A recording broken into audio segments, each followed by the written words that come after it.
Hallelujah, praise the Lord. আমার সমস্ত ভাই বোনদের নাশরতীয় পিতা প্রভু যীশু খ্রিস্টের নামে পবিত্র আত্মার সামর্থ্যে আমি স্বাগত জানাই হালেলুয়া চ্যানেলে। আজকের বিষয় হলো প্রভুভোজ নেওয়ার কারণ। আমরা যে প্রভুভোজ নিয়ে সেটা কেন নেই, আজকে সেই বিষয়ে আলোচনা করব। প্রভুভোজ নেওয়ার মূল কারণ হচ্ছে প্রভু যীশু প্রভুভোজ নিতে বলেছিলেন, যেটা আমরা প্রথম করন্থীয় 11:25 পাই। আর দ্বিতীয় কারণটা হচ্ছে অনন্ত জীবনের জন্য বা অনন্ত জীবন পাওয়ার জন্য প্রভুভোজ নিতে হবে, যেটা যোহন 6:48, 50 থেকে 51, 53 থেকে 58 পদে রয়েছে। তো প্রভুভোজটা খুবই গুরুত্বপূর্ণ, খুব ইম্পর্টেন্ট, যেটা প্রভু নিজে বলেছিলেন যে প্রভুভোজ নিতে হবে। প্রভু বলেছিলেন, আমার শরণার্থে তোমরা ইহা পালন করি। তার মানে এটা আমাদের জন্য খুবই ইম্পর্টেন্ট, কারণ প্রভু যিশু সে নিজে বলেছে প্রভুভোজ নিতে। হিব্রু ভাষায় ঈশ্বরকে এল নামে ডাকা হয়, কারণ এল হলো ঈশ্বরের এক নাম।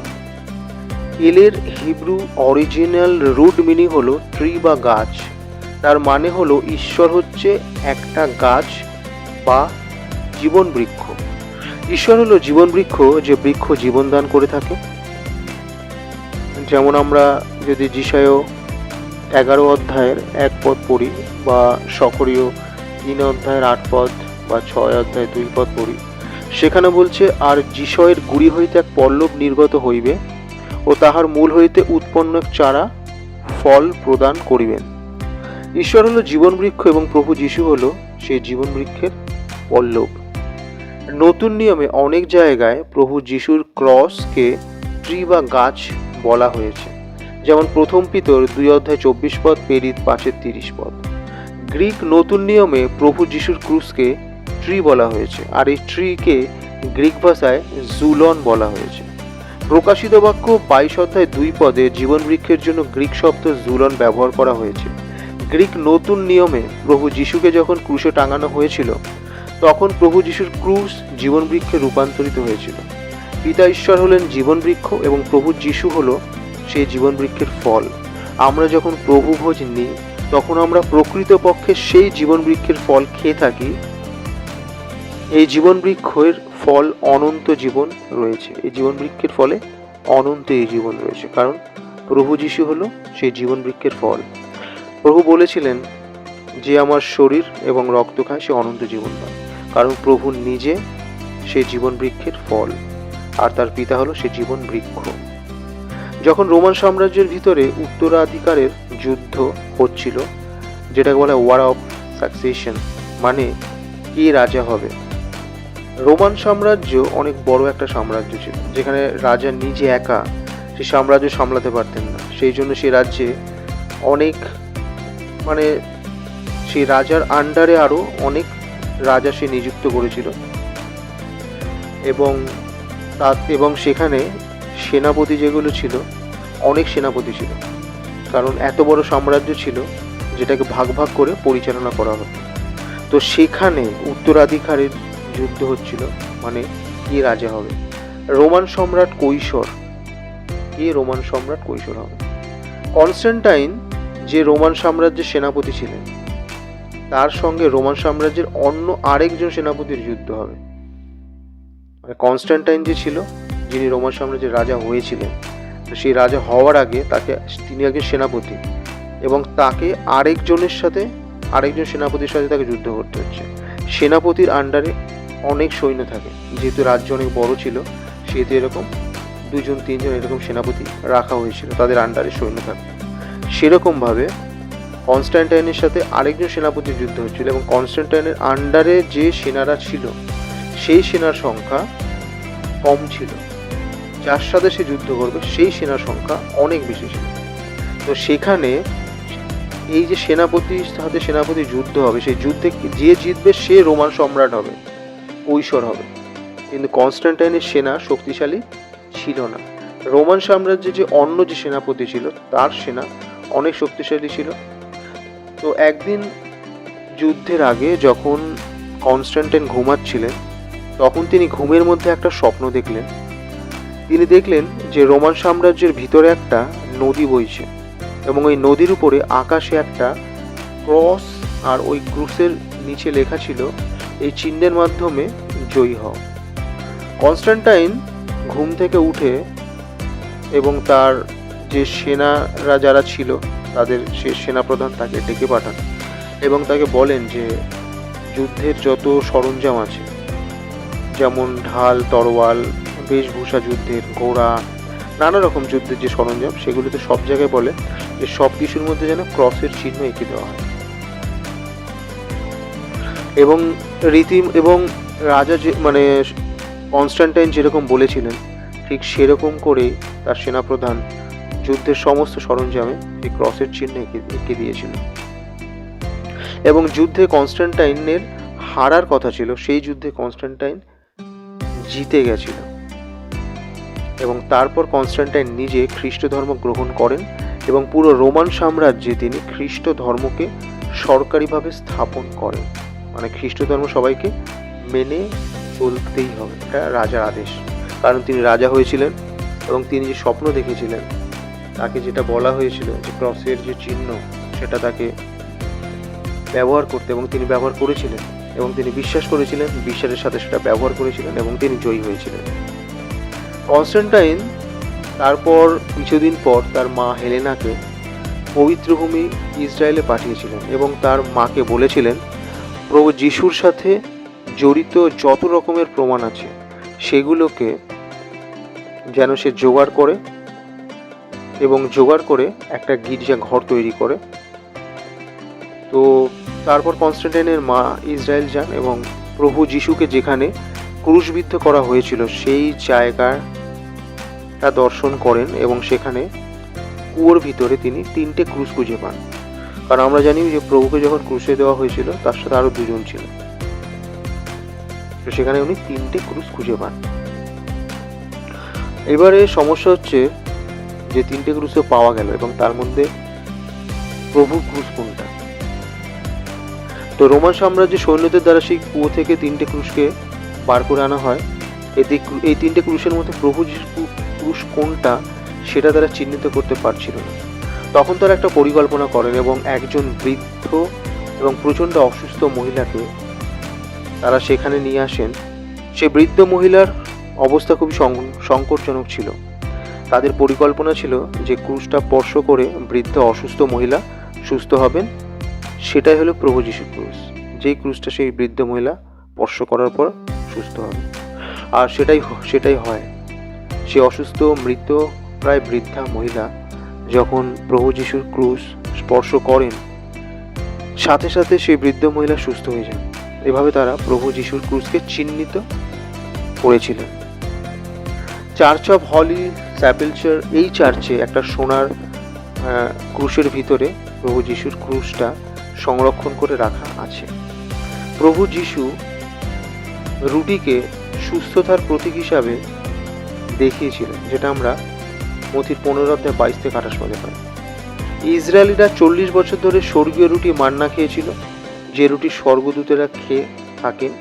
এই স্বর্গীয় রুটি মান্না খেয়ে স্বর্গদূতেরা সুস্থ থাকেন এবং শক্তিশালী থাকেন। তিনি ভক্ষের জন্য তাহাদের উপর মান্না বর্ষণ করিলেন, তাহাদিওকে স্বর্গের শস্য দিলেন।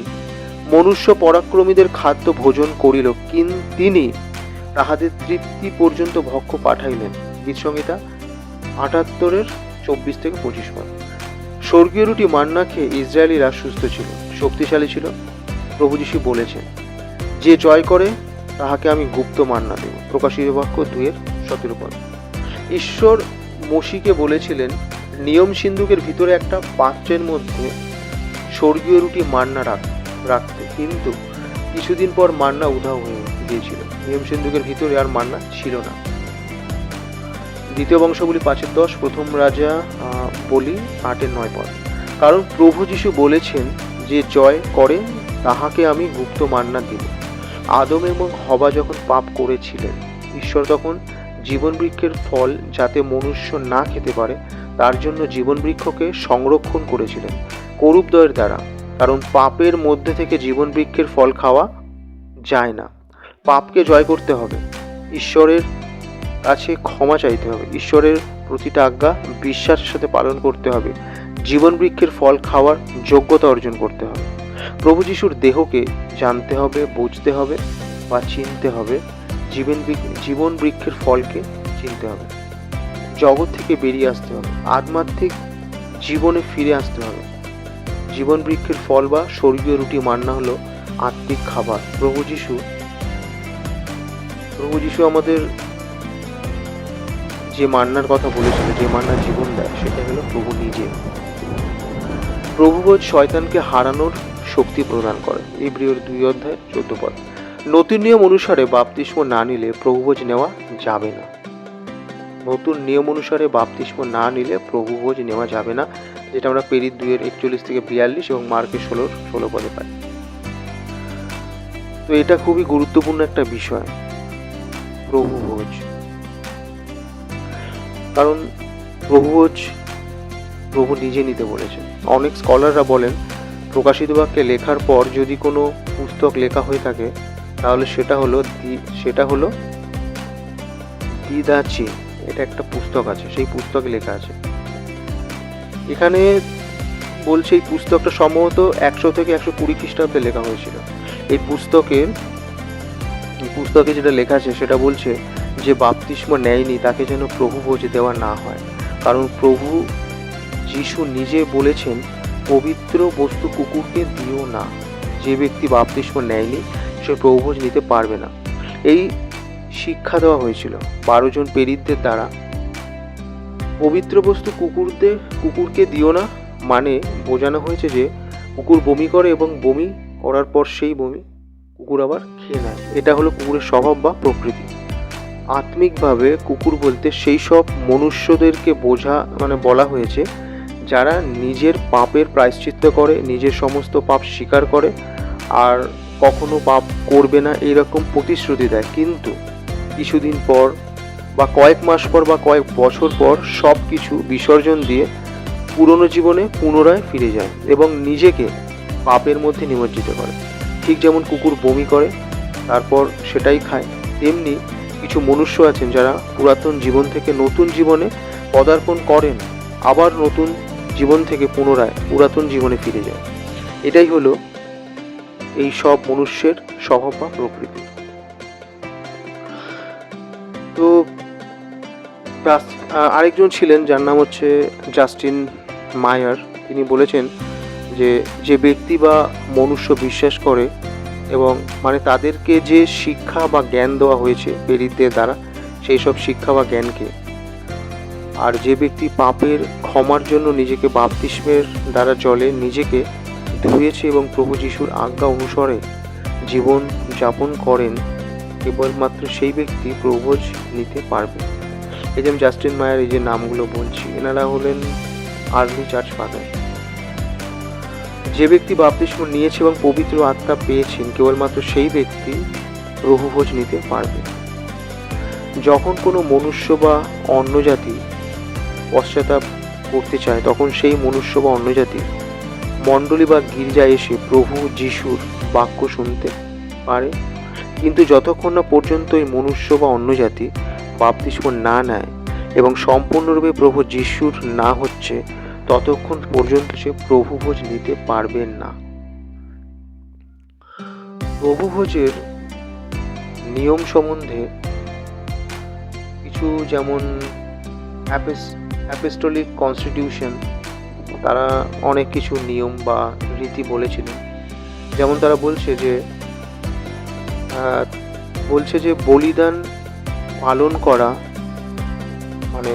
প্রার্থনা করছি আমরা যখন প্রভুভোজ নিচ্ছি তার আগে, সেটা কিভাবে নেবে তার প্রসেসটা তারা বলছে যে চুপচাপ দাঁড়িয়ে সঠিকভাবে প্রার্থনা করা। সঠিক প্রার্থনা বলিদান হয়ে যাবে তখন ক্রমানুসারে বা লাইন দিয়ে এসে প্রভুর শরীর এবং বহুমূল্যবান রক্তের সহভাগী হও। শ্রদ্ধা এবং পবিত্র ভয়ের সাথে নিজের রাজার শরীরের জন্য আসো। স্ত্রীরা মাথা ঢেকে আসবে, কিন্তু মণ্ডলী বা গির্জার দরজা নজর রাখতে হবে যাতে কোনো অবিশ্বাসী এবং যে ব্যক্তি এখনো পর্যন্ত বাপ্তিস্ম বা শিক্ষা নেয়নি এরকম কোনো ব্যক্তি বা মনুষ্যের ভিতরে আসতে না পারে। পুরাতন নিয়মে ইসরায়েলিরা আব্রাহামের সঙ্গে ঈশ্বরের যে নিয়ম স্থাপন করেছিল তারা সেই নিয়মের মধ্যেই ছিল। বাইবেলে কোথাও নির্দিষ্ট করে বলা নেই যে প্রভুভোজ শুধু পাস্টার বা যাজক দিতে পারবে। বাইবেলে এমন কথাও বলা নেই যে যে কোনো ব্যক্তি বা মনুষ্য চাইলে সে নিজে প্রভুভোজ দিতে পারবে, এরকম কথা বলা নেই। একটা নিয়ম করা হয়েছিল উচ্চপদস্থ খ্রিস্টীয় যাজক বা বিশপ বা পাস্টার বা যাজকদের দ্বারা, এনারাই প্রভুভোজ দিতে পারবে। নিশ্চয়ই কোনো কিছু বিবেচনা করেই তারা এরকম সিদ্ধান্ত নিয়েছিলেন। মানে প্রভুভোজ যদি আমি মনে করি আমি নিজে নেব, পসিবল নয়, কারণ ঈশ্বর সবাইকে সব রকম সেই ক্ষমতা দেয়নি।